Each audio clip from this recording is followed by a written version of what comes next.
Selamat pagi untuk kita semua. Terima kasih atas waktu dan kesempatan yang diberikan kepada saya. Di sini saya akan memperkenalkan nama lengkap saya, yaitu Gema Gerganitas Lulu, tingkat 1 semester 2C, Sekolah Tinggi Pastoral Santo Petrus Keuskupan Atambua, yang akan mengajarkan tentang katekese umat, pengantar dan sejarah katekese, Jumat 22 April 2022. Baik, langsung saja kita akan masuk ke dalam materi inti yang akan kita pelajari.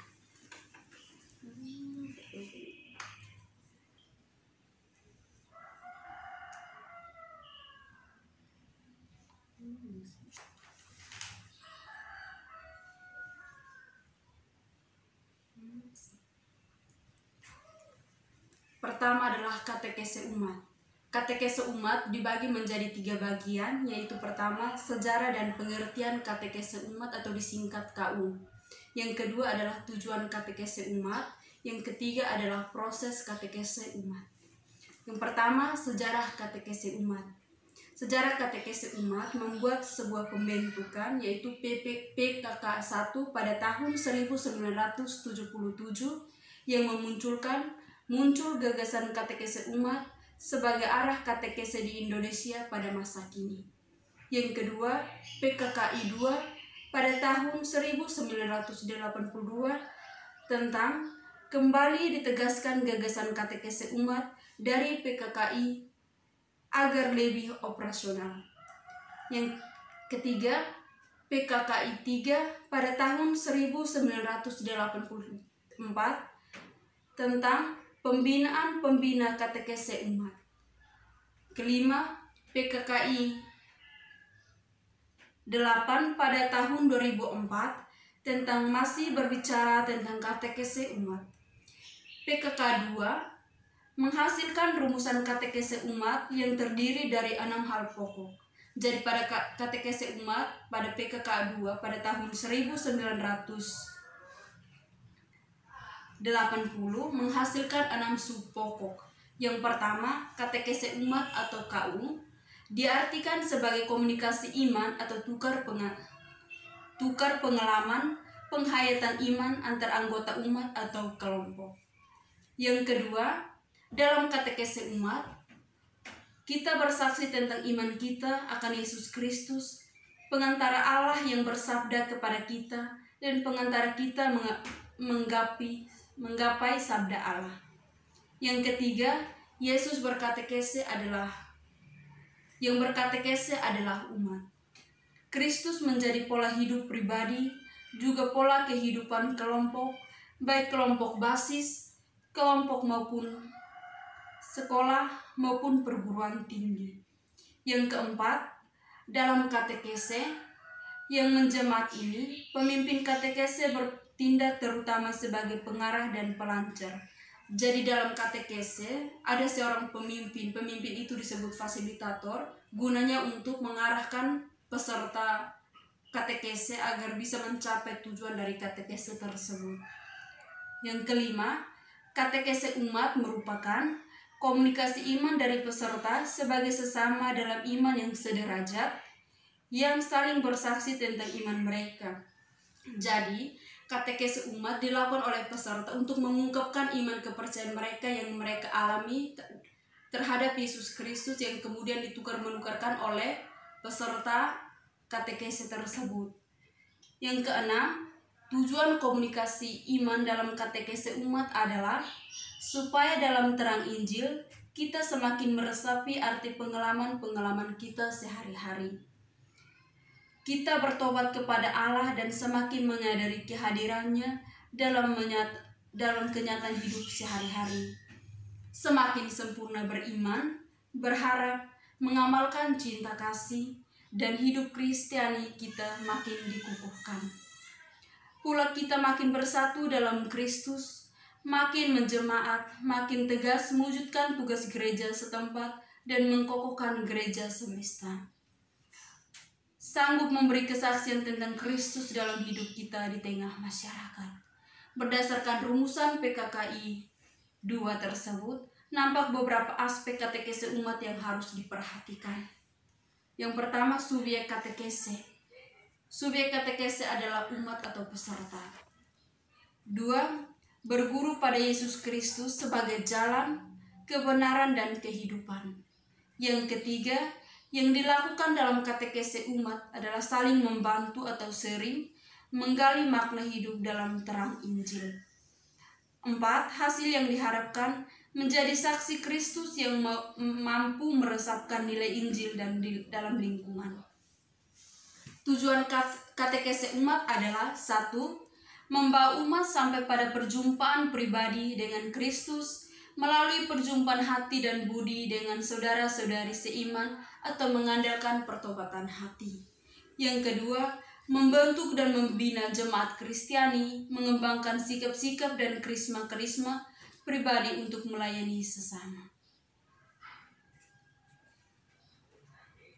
Keunggulan katekese umat. Yang pertama, katekese umat disebut katekese dari umat, oleh umat, dan untuk umat, sehingga umat menjadi subjek katekese. Dengan demikian, memungkinkan semua umat berperan aktif. Kedua, selalu berbicara tentang hidup nyata dalam terang Injil, sehingga memungkinkan umat menyadari bahwa Allah hadir dan berkarya dalam hidupnya mereka. Ketiga, umat aktif berkomunikasi, sehingga memungkinkan umat semakin menjadi komunio semakin menjadi gereja. 4. Peserta berbicara dan berkomunikasi tentang hidup nyata, sehingga menjadi katekese umat dan gereja menjadi sungguh kontekstual dan terbuka.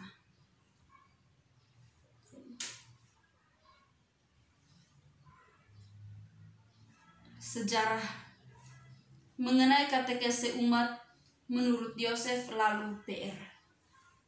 Arti dan makna katekese umat atau KU.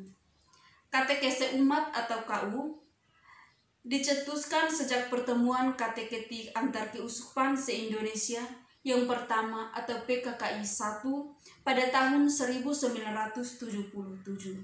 Jadi pada tahun 1977 semua keuskupan se-Indonesia mencetuskan katekese umat, dan pada beberapa keuskupan katekese umat sudah cukup membudaya, tetapi pada keuskupan tertentu katekese umat terasa mengasingkan bagi mereka. Yang pertama adalah antropologi.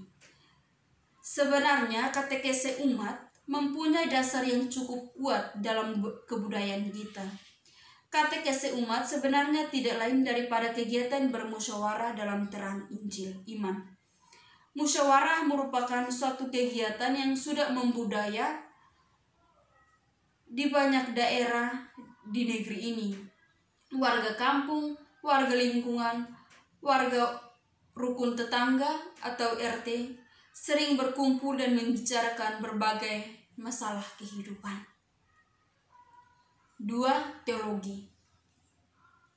Secara teologis, katekese umat disebut komunikasi iman. Suatu bentuk katekese dari umat, oleh umat, dan untuk umat. Katekese ini bertumbuh bersama bergesernya visi gereja dari gereja institusional yang bersifat hierarkis piramidal ke gereja komunio. Dalam gereja institusional, katekese lebih bersifat dari atas ke bawah, bersifat informatif, instruksional. Dalam gereja komunio, katekese lebih bersifat komunikatif. B. Keunggulan katekese umat. Katekese umat ini mempunyai beberapa keunggulan antara lain. 1. Katekese umat sering disebut katekese dari umat, oleh umat, dan untuk umat. 2. Katekese umat selalu berbicara tentang hidup nyata dalam terang Injil. 3. Katekese umat senantiasa mengandalkan kita bahwa dalam berkatekese umat aktif berkomunikasi. Jadi dalam berkatekese umat harus selalu aktif berkomunikasi tentang apa yang mereka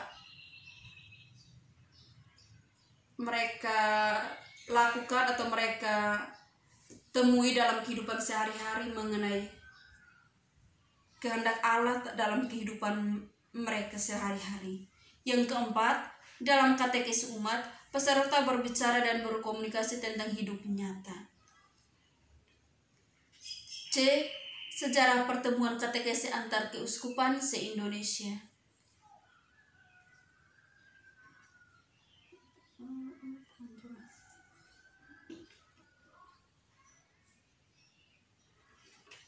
Satu. Pertemuan kateketi keuskupan se-Indonesia PKI 1.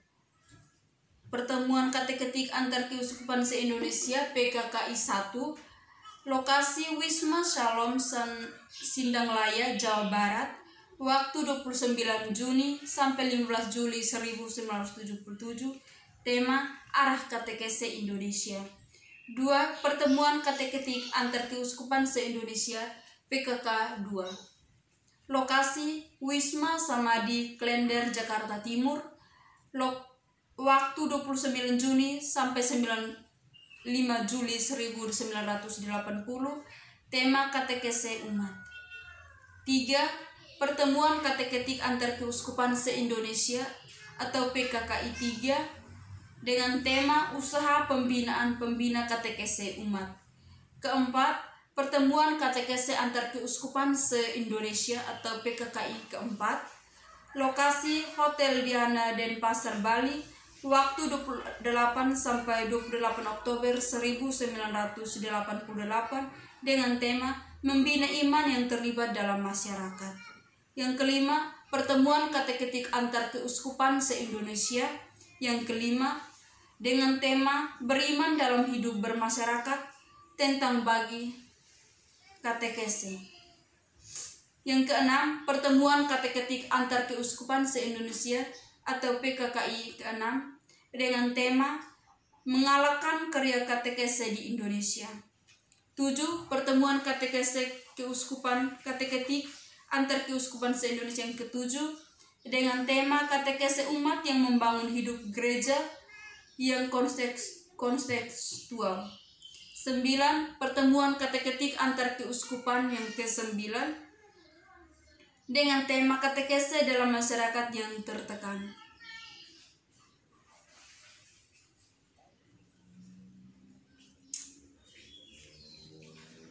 Yang pertama, pengantar.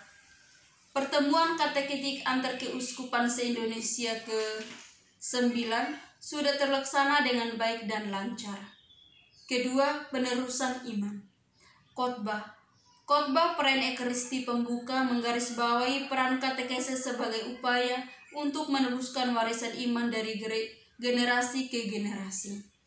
Ketiga, tema yang memiliki keberpihakan jelas dan mengambil fokus tentang masyarakat yang terlaksana sebagai tujuan kegiatan katekese di masa mendatang. Keempat, menciptakan harmonisasi sosial. Merupakan tugas para katekis untuk membantu masyarakat beragama menciptakan harmoni sosial. Kelima, mengungkapkan fakta, memanfaatkan data. Melalui pertemuan di kelompok regio yang terlibat dalam 6 kelompok, peserta diajak untuk mengungkapkan fakta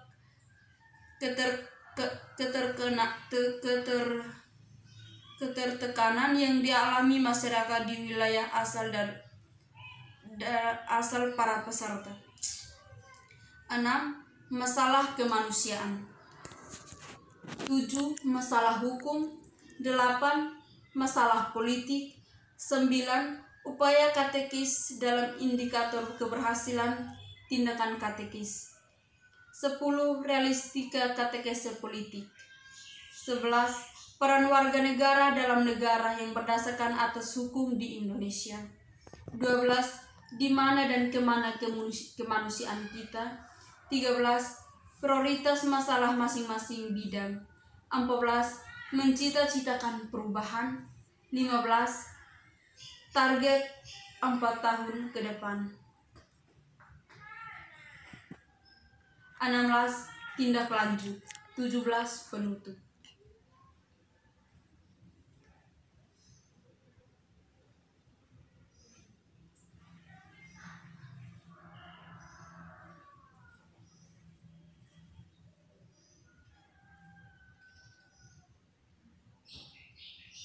D. Pengertian katekese dalam kitab suci. Kata katekese ditemukan dalam 1 Lukas bab 1 ayat 14 diajarkan supaya engkau dapat mengetahui bahwa segala sesuatu yang diajarkan kepadamu sungguh benar. Yang kedua, dalam Kisah Para Rasul bab 18 ayat 25 tentang pengajaran dalam jalan Tuhan. Ia telah menerima pengajaran dalam jalan Tuhan. Dengan bersemangat, ia berbicara dan dengan teliti, ia mengajar tentang Yesus. Tetapi ia hanya mengetahui baptisan Yohanes.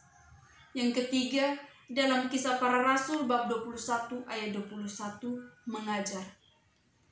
Tetapi mereka mendengar tentang engkau, bahwa engkau mengajar semua orang Yahudi yang tinggal di antara bangsa-bangsa lain untuk melaksanakan hukum Musa, sebab engkau mengatakan supaya mereka jangan menyunatkan anak-anaknya dan jangan hidup menurut adat istiadat kita.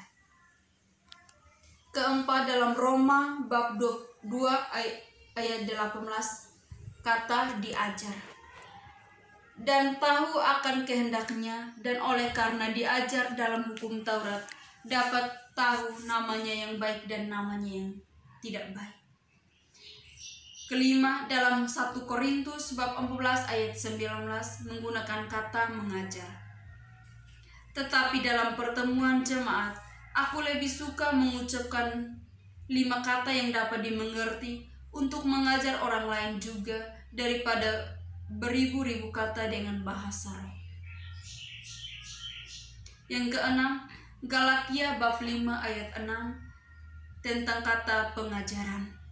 Katekese bagi orang-orang yang ada di dalam Kristus Yesus, hal bersunat atau tidak bersunat tidak mempunyai sesuatu arti, hanya iman yang bekerja oleh kasih. Katekese ialah pembinaan anak-anak, kaum muda, dan orang-orang dewasa dalam iman yang khususnya mencakup penyampaian ajaran Kristen yang pada umumnya diberikan secara organis dan sistematis dengan maksud mengantar para pendengar memasuki kepenuhan hidup Kristen. Jadi katekese ini tugasnya adalah untuk mengajar baik anak-anak, kaum muda, atau orang dewasa untuk membentuk imannya pada Yesus Kristus. Dalam konteks ini dimengerti sebagai pengajaran, pendalaman, dan pendidikan iman agar seorang Kristen semakin dewasa dalam iman. Tetapi dewasa ini katekese juga dimengerti sebagai pengajaran sekaligus latihan-latihan bagi para calon baptis atau kita kenal dengan istilah katekese baptis dan katekese mistagogi. Dengan kata lain, katekese adalah usaha-usaha dari pihak gereja untuk menolong umat agar semakin memahami, menghayati, dan mewujudkan imannya dalam kehidupan sehari-hari. Dalam pelaksanaannya, terdapat unsur pewartaan, pengajaran, pendidikan, pendalaman, pembinaan, pengkukuhan, serta pendewasaan. Dalam katekese ini, baik pesertanya ke anak-anak, kaum muda, ataupun orang dewasa untuk menghayati dan memahami dan akan pewartaan Yesus Kristus dalam berkatekise. Beberapa istilah katekismus artinya buku ajaran iman yang dikeluarkan resmi oleh pimpinan gereja. Ada yang bersifat universal, ada juga yang nasional dan lokal. 2. Katekese artinya pembina iman praktis atau kegiatan bina iman, atau dalam sejumlah tulisan katekese juga dimengerti sebagai ilmu yang disejajarkan dengan ilmu pastoral atau teologi. Yang ketiga, katekumen artinya calon baptis, orang-orang yang belajar percaya. 4. Katekumenat artinya masa persiapan calon baptis umumnya adalah 1 tahun. Kelima, katekis, pembina iman atau pengajar katekumen. 6. 6. Kateketik, artinya ilmu pendidikan agama atau ilmu bina iman yang mempelajari segala sesuatu yang berkaitan dengan pembinaan iman. 7. Kateketat, sebutan untuk para pakar bidang ilmu kateketik. Baik, itu adalah pelajaran kita hari ini tentang pengertian dan sejarah katekese. Semoga bermanfaat, dan apabila terdapat kesalahan, mohon dimaafkan. Sekian dan terima kasih.